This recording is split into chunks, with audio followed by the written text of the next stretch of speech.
Hi! Hello! అందరూ బాగున్నారా? చాలా రోజుల తర్వాత స్టోరీ వస్తుంది. 'Madly in love' season 2 part 11. Story నచ్చితే ఒక లైక్, వాయిస్ నచ్చితే ఒక షేర్, క్యారెక్టర్స్ నచ్చితే ఒక కామెంట్, నచ్చకపోయినా సబ్స్క్రైబ్ ఇచ్చేసుకోండి.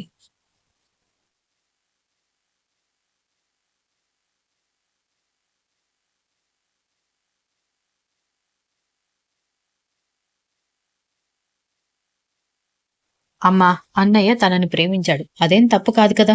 ఎందుకు నువ్వు ఇలా లేనిపోనివన్నీ మాట్లాడుతున్నావని సుదీప్ అనగానే నువ్వు నోరు మూసుకో. ఇంకొక చెల్లెలుంటే దాన్ని కూడా నీకు అంటగట్టేవాళ్లే వీళ్ళు అంది. చాలు చిన్నత్తయ్య అని దక్ష గట్టిగా అరవడంతో లక్ష్మి కోపంగా చూసేసరికి ఎందుకే ప్రదీప్ ని ఎప్పుడు చూసినా చిరాకు పడతావని మేమెన్నిసార్లు అడిగినా రక్ష ఏమీ చెప్పలేదు. రక్ష అవాయిడ్ చేస్తున్నా ప్రదీపే తన వెంట తిరిగాడు. అత్త తిట్టడం కాదు కాని ఆడపడుచు చూసి నవ్వడం తప్పు అన్నట్టుగా నీ కొడుకు మా చెల్లెలు వెంట పడ్డం తప్పు కాదు గాని మా చెల్లెలు ఆడపిల్ల అవ్వడం తప్పు అన్నట్టుగా మాట్లాడుతున్నారు మీరు. అంటే మీరేం ఎక్స్పెక్ట్ చేస్తున్నారు? మీ అబ్బాయి మా చెల్లెలు వెంట పడితే వెంటనే వచ్చి మీకు కంప్లైంట్ చేయాలి అనుకుంటున్నారా? అసలు ఏ అమ్మాయి అయినా అలా చేస్తుందా? అయినా ముందు మీ అబ్బాయి మా అమ్మాయి వెంట పడుతున్నప్పుడు ఆ అబ్బాయిని ఏమనకుండా మా కుటుంబాన్ని తప్పు పడతారెందుకు అనగానే మీరెలాంటి లీలలు చూపించకుండానే మా ఇంటి పిల్లలు మీ ఇంటి ఆడపిల్లల వెంట పడతారా? వాళ్ళ రేంజ్ ఏంటి? వాళ్ళ స్టేటస్ ఏంటి? అసలు కర్ణ లాంటివాడు నీలాంటి ఒక ఇంటి నుంచి ఒక అమ్మాయిని ఇష్టపడతాడని నేనెప్పుడు ఎక్స్పెక్ట్ చేయలేదు. అదే ఒక షాక్ అంటే ఇప్పుడు అన్న దారిలోనే వీడు వెళ్తున్నాడని కొడుకుని కోపంగా చూసింది. పిన్ని ఎనఫ్ అని శాడిస్ట్ బాబు కోపంగా అరవడంతో లక్ష్మి శాడిస్ట్ బాబు వైపు చూసేసరికి ఇప్పటి వరకు పిన్నిని తల్లి వరుస దానివి అని నోరు మూసుకునున్నాను. కానీ నువ్వు నా అత్తగారి కుటుంబాన్ని మొత్తాన్ని తక్కువ చేసి మాట్లాడుతున్నావు. అన్నిటికి మించి నా భార్యని నోటికొచ్చినట్టుగా మాట్లాడుతున్నావు. ఇది మాత్రం ఒప్పుకోను. ఇప్పుడు చెప్తున్నాను చూడు. నీ కొడుకు కింద పడి ఏడ్చినా సరే నా మర్దల్ని మాత్రం వాడు పెళ్లి చేసుకోవడానికి నేను ఒప్పుకోను అనగానే అన్నయ్య, లవ్ మ్యారేజ్ చేసుకున్న నువ్వు ఇలా మాట్లాడడం కరెక్ట్ కాదు అనగానే లవ్ చేస్తే సరిపోదురా, స్ట్రాంగ్ గా మాట్లాడగలగాలి. నేను పెద్దమ్మతో మీ వదినని ఏవైనా అంటే ఎలా మాట్లాడేవాడినో తెలుసా అన్నాడు శాడిస్ట్ బాబు. తప్పు నాదే, నేనే వెంటపడ్డాను అని చెప్తున్నావు. అక్కడి వరకు బాగానే ఉంది.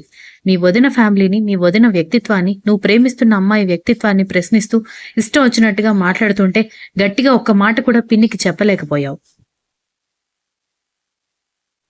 నేనేమి తల్లికి ఎదురు తిరగమని నిన్ను ప్రోత్సహించడం లేదు. బట్ తల్లికి ఎంత గౌరవం ఇస్తావో పెళ్లి చేసుకున్న అమ్మాయికి, ప్రేమించిన అమ్మాయికి అంతే గౌరవం ఇవ్వాలి. రక్ష అంతమందిలో సిగ్గు చచ్చిపోయి ఏడుస్తూ ఉంటే తనను ఒక్క మాట అన్నా కూడా నేను ఒప్పుకోను అని ఒక్క మాటైనా అంటావేమోనని అనుకున్నాను. నీలాంటి వాడికి ప్రేమించే హక్కు లేదు, పదండి అంటూ అందరూ అక్కడి నుంచి వెళ్ళిపోయారు. రక్ష ఏడుస్తూ ఉంటే, రక్ష నీ తప్పు ఏమీ లేదని నిన్ను ఎవరైనా ఏమైనా అంటే నాకు కంప్లైంట్ చెయ్యి. వాళ్ల సంగతి నేను చూసుకుంటాను. ఇన్ని రోజులుగా ప్రదీప్ నిన్ను ప్రేమించి వెంటపడ్డాడని నాకు తెలుసు. నీ అంతటగా నువ్వు వాడిని అట్రాక్ట్ చేయడానికి ఏమీ చేయలేదని కూడా నాకు తెలుసు. ఎందుకంటే నువ్వు నా భార్యకి చెల్లెలు. మీ ఫ్యామిలీ ఎలాంటిది అనేది నాకు బాగా తెలుసు. డోంట్ క్రై అని రక్ష బుగ్గలు తుడిచి పద ఇంటికి వెళ్దామంటూ మరదల్ని తీసుకుని వెళ్ళిపోవడంతో తన భర్త తన చెల్లెలకి చెబుతున్న ధైర్యంతో కాస్త ధైర్యం తెచ్చుకుంది దక్ష. స్నేహ మురళి ఎంతో సంతోషంగా పెళ్లి చేసుకుంటే లక్ష్మి చేసిన గొడవతో ఆ సంతోషం లేకుండా పోయింది. అందరూ ఇంట్రెస్ట్ లేకుండానే నెక్స్ట్ డే జరిపించాల్సిన వ్రతం కోసం ఏర్పాట్లు చేసుకుంటున్నారు. ఆ రోజు రాత్రి వాళ్ళ ఇంట్లోనే ఉన్న బావగారి దగ్గరకొచ్చి బావగారు అని పిలవడంతో ఏంటి రక్ష అనగానే నేను హయ్యర్ స్టడీస్కి వేరే కంట్రీ వెళ్తాను, మీరేమైనా హెల్ప్ చేస్తారా అనగానే శాడిస్ట్ బాబు ఆమె వైపు చూసి ఇదంతా లక్ష్మీ పిన్ని అన్న మాటల వల్లే కదా అన్నాడు. శాడిస్ట్ బాబు మాటలకి రక్ష ఏం మాట్లాడకుండా బాధగా మొహం తిప్పుకుంటే సరే అయితే అలాగే పంపిస్తాను, దగ్గరుండి ఫీజులు కడతాను, అకామిడేషన్, ఫుడ్, ఎడ్యుకేషన్ అంతా నేనే చూసుకుంటాను అనగానే థ్యాంక్స్ బావగారు అని రక్ష చెబుతుంటే కానీ దానికంటే ముందు నువ్వు తీసుకున్న డెసిషన్ గురించి వెళ్ళి మీ ఇంట్లో అందరికీ చెప్పు. ముందు మీ ఇద్దరు అక్కలకి, మీ నవీన్ అన్నయ్యకి చెప్పు. వాళ్ళు ఒప్పుకుంటే ఇవన్నీ చేయడానికి నేను నెక్స్ట్ సెకండ్ రెడీగా ఉంటాను అన్నాడు. అక్కలు అన్నయ్య పేరు వినగానే రక్ష మొహం నల్లగా మాడిపోవడంతో ఏంటి ఇప్పటి వరకు వెలిగిపోతున్న మొహం వెంటనే నల్లగా మాడిపోయింది అని ఆమె వైపు చూస్తూ అడిగేసరికి బావగారు మీకు తెలుసు కదా అక్క వాళ్ళు అంత దూరం నన్ను పంపించడానికి ఒప్పుకోరు అంది. మంచి విషయానికే కదా నువ్వు వెళ్లేది, అక్కడికి వెళ్ళి చదువుకుంటే నీకు మంచి ఫ్యూచర్ ఉంటుంది. ఇప్పటి వరకు మీ అక్కలు అన్నయ్యలు సాధించనిది నువ్వు సాధిస్తావు. అలాంటప్పుడు ఎందుకు కాదంటారు అని అడిగేసరికి, అంటే ఈ గొడవ వల్లే వెళ్తున్నానని వాళ్ళు కూడా నేను వెళ్ళడానికి ఒప్పుకోరు అనగాని, అయితే నీకు ఈ విషయం మీద మంచి క్లారిటీ ఉంది కదా అన్నాడు. ఆ మాటకి ఆమె బాధగా తలదించుకోవడంతో రక్ష చుట్టూ చేవేసి దగ్గరికి తీసుకుని నెమ్మదిగా కన్నీళ్లు పెట్టుకుంటున్న ఆమె వీపు నిమురుతూ, చూడు రక్ష, నాకు నువ్వొకటి, స్నేహం ఒకటి కాదు. మా చెల్లెలు హ్యాపీగా, సేఫ్గా, ఆనందంగా ఉండాలని ఎలా అనుకుంటానో నువ్వు కూడా అలాగే ఉండాలని అనుకుంటాను. కానీ ఎవరో ఏదో అన్నారని దూరంగా వెళ్ళిపోయి ఉండడం కాదు. వాళ్ళ కళ్ళెదురుగానే మనం వాళ్ళకి ఏమాత్రం తీసిపోమని నిరూపించుకునేలా ఉండాలి గాని ఇలా భయపడి పారిపోతారా అన్నాడు. నేనెవ్వరికీ భయపడి పారిపోవడం లేదు బావా అని రక్ష కాస్త మొండిగా చెప్పేసరికి సాడిస్ట్ బాబు నవ్వుతూ, కోర్స్ నీ వరకు నువ్వు భయపడి పారిపోవడం లేదు. ఇలాంటి మూర్ఖులకి, దుర్మార్గులకి దూరంగా వెళ్తున్నావు. కానీ వాళ్ళు అలా అనుకోరు. నువ్వు వాళ్ళకి భయపడి పారిపోయావని అనుకుంటారు. అలా నీ గురించి వాళ్ళు అనుకోవడం నీకు హ్యాపీగా ఉంటుందా అని అడగడంతో, ఉండదు బావా, ఎవరు నా గురించి గాని మా ఫ్యామిలీ గురించి గాని తక్కువగా ఆలోచించకూడదు అంది రక్ష. ఎగ్జాక్ట్లీ, నువ్వు ఇలాంటి రిప్లై ఇవ్వాలనే నేను కూడా వెయిట్ చేస్తున్నాను. కాబట్టి నువ్వు ఎవరో ఏదో అన్నారని వీళ్ళందరికీ దూరంగా వెళ్ళిపోవాలని అనుకోకు. మీ అక్క సంవత్సరం వెళ్ళిపోతేనే మనందరం ఎంత బాధపడ్డామో నీకు తెలుసు. నువ్వు వెళ్ళిపోయినా అంతే బాధపడతారు. అది కూడా ఇంత హీటెడ్ ఆర్గ్యుమెంట్ జరిగిన తర్వాత వెళ్ళిపోతే ఇంకా ఎక్కువగా ఫీల్ అవుతారు. కాబట్టి నీకు ఇంకా హయ్యర్ స్టడీస్ చేయాలంటే దగ్గరుండి అన్నీ నేనే చూసుకుంటాను. కానీ అవన్నీ ఇక్కడే చూసుకో. టాప్ యూనివర్సిటీలో ఎడ్యుకేషన్ కోసం సీట్ నేను వెతికి పెడతాను, సరేనా అని చెప్పడంతో, సరే బావా అంటూ లోపలికి వెళ్ళిపోయింది రక్ష. దాంతో సాడిస్ట్ బాబు అదే విషయం గురించి ఆలోచిస్తూ ఉంటే, పాలు తీసుకోండి అంటూ దక్ష అతని దగ్గరికి వచ్చి పాలు అతని చేతికిచ్చింది. కానీ ఆమె మైండ్ మాత్రం ఎక్కడో ఉండడంతో సరిపోయింది. ఏదైనా జరిగితే చాలు ఈ ఫ్యామిలీ అదే విషయం గురించి ఆలోచిస్తూ ఉంటారు అనుకుంటూ, హలో మేడం, ఇంకా అదే గొడవ గురించి ఆలోచిస్తున్నావా అనగానే, ఆలోచించకుండా ఎలా ఉంటానండి, మన పెళ్ళప్పుడు మీ నాన్నమ్మ వాళ్ళ ఊర్లో వాళ్ళెంత సరదాగా సంతోషంగా మనతో కలిసిపోయి ఉన్నారు. అలాంటి చిన్నత్తయ్య ఇలా మాట్లాడిందంటే నేను నిజంగా నమ్మలేకపోతున్నాను అంది. నేను కూడా నమ్మలేకపోతున్నాను. మా పిన్ని నాకు ఊహ తెలిసిన తర్వాత ఎప్పుడు ఇంత బుద్ధి లేకుండా ఇంత కోపంగా మాట్లాడింది లేదు. ఏదో దయ్యం పట్టినట్టుగా మాట్లాడింది. కోర్స్ తన కోడల గురించి తనకి కొన్ని ఎక్స్పెక్టేషన్స్ ఉండొచ్చు, కానీ దానికోసం ఇంత గొడవ చేస్తుందని నేను కూడా అనుకోలేదు అన్నాడు. దక్ష వెంటనే కన్నీళ్లు పెట్టుకుంది. దాంతో ఆమె వైపు చూసి, పాలు తాగుతున్న వాడల్లా పాల గ్లాస్ పక్కన పెట్టేసి, ఇప్పుడు నీకేమైంది? ఉదయం ఎప్పుడో జరిగిన దానికి ఇప్పుడెందుకు ఏడుస్తున్నావు అని అడిగాడు. లేదండి, లక్ష్మి అత్తయ్య, శాంభవి అత్తయ్య తోడికోడళ్ళైనా కూడా అక్క చెల్లెళ్ళలాగా కలిసిపోయారు. ఇప్పుడు ఈ గొడవ వల్ల నాకు తెలిసి వాళ్ళు ఒకరి మొహాలు ఒకరు చూసుకోలేరు. ఎందుకంటే అత్తయ్య మా ఫ్యామిలీని సపోర్ట్ చేయడానికి వస్తే చిన్నత్తయ్య అత్తయ్యతో కూడా దురుసుగా మాట్లాడింది. కాబట్టి ఇదంతా రక్ష వల్లే అయిందని అందరూ రక్షని మమ్మల్ని ఇష్టం వచ్చినట్టుగా తిడుతూ ఉంటారు కదా అని అడిగింది అమాయకంగా. శాడిస్ట్ బాబు తల పట్టుకుని, ఇప్పటి వరకు నీ చెల్లెల్ని ఓదార్చి పంపించడానికి నా తల ప్రాణం తోక్కొచ్చింది. ఇప్పుడు నువ్వు తయారయ్యావా? నాకొకటి అర్థం కావట్లేదు. ఒకప్పుడు శివుడు ఏ వరం కావాలంటే అది కోరుకోమని అడిగితే పాము 1000 సంవత్సరాలు అని, కాకి 1000 సంవత్సరాలు అని కోరుకుంటే మీ ఫ్యామిలీ మొత్తం మేము ఎప్పుడు బాధపడినా ఆగకుండా కన్నీళ్లు రావాలని కోరుకున్నారా అన్నాడు వెటకారంగా. ఏంటి, మా ఫ్యామిలీ ఏడుస్తుంటే మీకు అంత కామెడీగా ఉందా అని ఉక్రోషంగా అడిగేసరికి, మరి లేకపోతే ఏంటి, మనం ప్రేమించుకున్నప్పుడు ఇంతకంటే ఎక్కువ గొడవలే జరిగాయి. అలాగని మనం ఏమైనా భయపడ్డామా, వెనకడుగు వేశామా?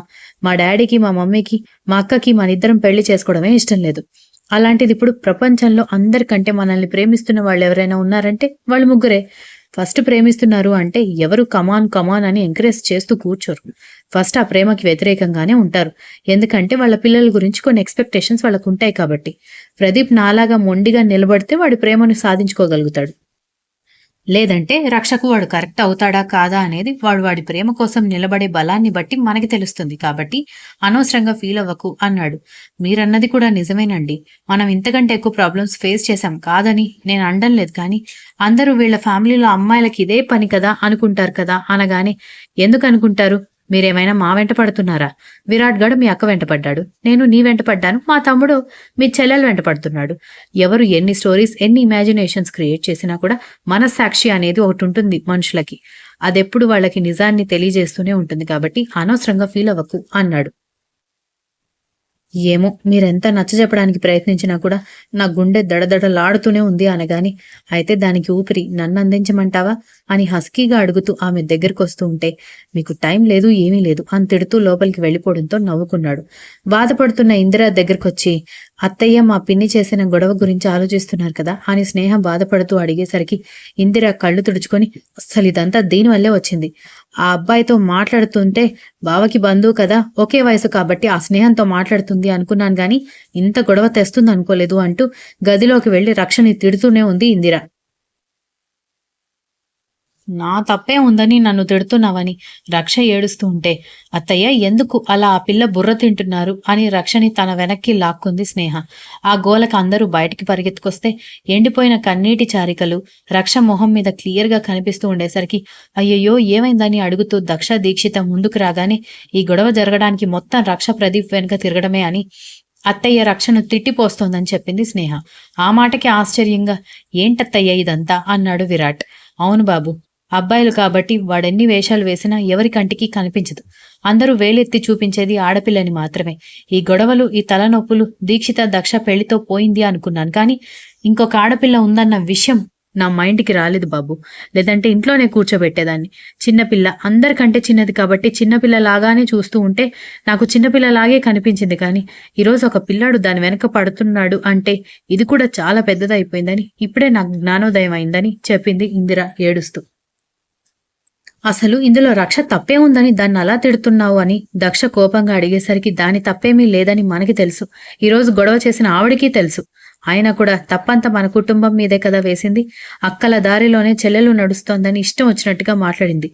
ఇక నెల రోజులు మన కుటుంబం గురించి అందరూ కథలు కథలుగా మాట్లాడుకుంటారు అనగాని వాళ్ళెవరో ఏదో మాట్లాడుకుంటారని ఆడపిల్లని తిట్టిపోస్తారా అని అడిగాడు సాడిస్ట్ బాబు కోపంగా. అంతకంటే నా దగ్గర వేరే మార్గం ఏముందో మీరే చెప్పండి అల్లుడు గారు. మీ పిన్ని ఎంత దారుణంగా మాట్లాడిందో చూశారు కదా. అప్పటికి ఆ పిల్లాడు నేనే రక్ష వెంట పడుతున్నాను అమ్మా అంటున్నా కూడా రక్షతో పాటు దక్ష దీక్షిత అందరినీ మధ్యలోకి తీసుకొచ్చి చాలా తప్పుగా మాట్లాడింది మీ పిన్ని.